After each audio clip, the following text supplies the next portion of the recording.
হিন্দু ধৰ্ম গ্ৰহণ কৰা নাছিল ডক্টৰ আলিমা আক্তাৰাই।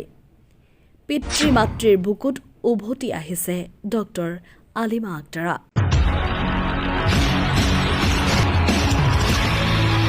সম্পূৰ্ণ ঘটনা নজনাকৈ মানুহক বেয়াকৈ ক'ব নালাগে বুলি মন্তব্য কৰিছে আলিমাই। কিছুদিন পূৰ্বে সামাজিক মাধ্যমত প্ৰচাৰ হৈছিল বৰপেটা জিলাৰ ডক্টৰ আলিমা আক্তাৰাই ইছলাম ধৰ্ম ত্যাগ কৰি হিন্দু ধৰ্ম গ্ৰহণ কৰিছিল। এগৰাকী হিন্দু যুৱকৰ প্ৰেমত পৰি ইছলাম ধৰ্ম ত্যাগ কৰি হিন্দু ধৰ্ম গ্ৰহণ কৰিছিল বুলি বাতৰিত প্ৰকাশ পাইছিল। আকৌ কিছুমানে সামাজিক মাধ্যমৰ যোগেদি সন্দেহ কৰি লিখিছিল ডক্টৰ আলিমা আক্তাৰাক কৰা হৈছিল নেকি অপহৰণ। সচেতন ৰাইজে এনে বহু প্ৰশ্ন উত্থাপন কৰিল সামাজিক মাধ্যমৰ জৰিয়তে। বহুদিনৰ অন্তত পিতৃ মাতৃৰ বুকুলৈ উভতি আহিছে আলিমা আক্তাৰা। মৰমৰ সন্তান আলিমা আক্তাৰা কাষত পাই আৱেগিক হৈ পৰিছে পিতৃ মাতৃ তথা পৰিয়ালবৰ্গ। আলিমা আক্তাৰাই আকৌ আগৰ দৰেই পবিত্ৰ কোৰাণৰ পাঠ আৰম্ভ কৰিছে। শুনাই লৈছো ডক্টৰ আলিমা আক্তাৰাৰ কিছু মন্তব্য। Bureau report, Nilbagan live. ধৰণৰ প্ৰশ্ন কৰিছে, চবৰে মনত বহুত কনফিউজন, মই গম পাইছোঁ কনফিউজন থাকিবই। মই যেনেকুৱা গায়ব হৈ আছিলোঁ,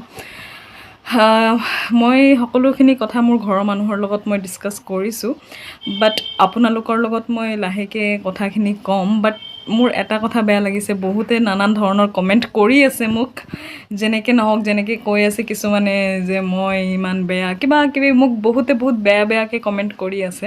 মই এটা কথা কওঁ যে মানুহে কেতিয়াও কনক্লুজনত আহিব নালাগে। গোটেই ষ্টৰি নজনালৈকে কোনেও কেতিয়াও কাকো জাজ কৰিব নালাগে। মই বাৰু কথাবোৰ ধৰি ৰখা নাই, কাৰণ মানুহৰ কনফিউজন হ'লে মানুহে বহুত নানান ধৰণৰ কনক্লুজনত আহি যায়, জাজমেণ্টেল হৈ যায়। That is normal actually. But কথাটো হ'ল যে এতিয়া মই লাহে লাহে কম, মোক সময় লাগিব অলপ। মই আপোনালোকে মোৰ ব্লগ চাই থাকিব, আপোনালোকে গম পাব। আৰু কিছুমানে কৈ আছে মই পাব্লিচিটিৰ কাৰণে ভিডিঅ' বনাইছিলোঁ, সেইবোৰ একেবাৰে নহয়। যদি পাব্লিচিটিৰ কাৰণে হ'লে হয়, মোৰ নিজৰ ইউটিউব চেনেলত থাকিলে হয়, মোৰ ইনষ্টাগ্ৰামত থাকিলে হয়। এতিয়া যি হ'ল মই গোটেইখিনি কথা ব্যাখ্যা কৰিম, এক্সপ্লেইন কৰিম, কিন্তু মোক অকণমানি সময় লাগিব। এতিয়া মই অলপ হিলিং ফেজত আছোঁ।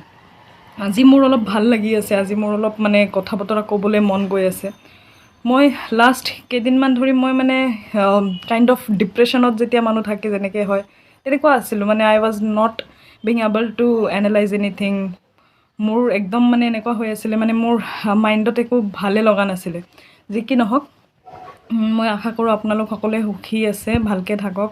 আৰু মই আপোনালোকক ধন্যবাদ জ্ঞাপন কৰিছোঁ। মোৰ কাৰণে আপোনালোকে সকলোৱে দুৱা আশীৰ্বাদ কৰিছে আৰু মোৰ কাৰণে চিন্তা কৰিছে। সকলোৱে মোক ইমান সহায় কৰিছে। মোৰ মা আব্বাক মই চিৰকৃতজ্ঞ। মোৰ বেছি চিন্তা নকৰিব, মই এতিয়া ঘৰতে আছোঁ, মোৰ মা দেউতাৰ লগত আছোঁ, মোৰ খুৰীহঁত আছে, আৰু I am very happy to be with my family right now. Plus আপোনাৰ কিছুমান কথা আছে যিবোৰ মানে ছ'চিয়েল মিডিয়াত শ্বেয়াৰ কৰিব নোৱাৰি, আৰু সেইটো মই ছ'চিয়েল মিডিয়াত শ্বেয়াৰ কৰাও নাছিলোঁ। সেইটো মোৰ মানে আপোনাৰ ভুলতে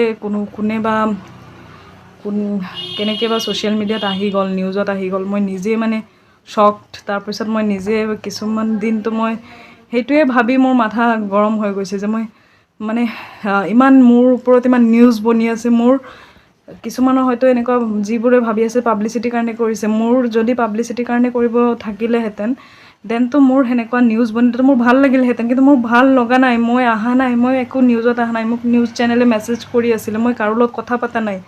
মই সেইখিনি টাইমত মই ডিচিশ্যন ল'ব পৰা নাই, মই কি কৰোঁ, কিয় নিউজত আহি আছোঁ, মই নিউজত মোৰ বিষয়ে কি কৈ আছে, মই মানে একো মানে কি ক'ম আপোনালোকক, মই একো ভাবিয়ে পোৱা নাই। সেইখিনি টাইমত মোৰ কেনেকুৱা ছিটুৱেশ্যন আছিলে, মই মানে এক্সপ্লেইন কৰিব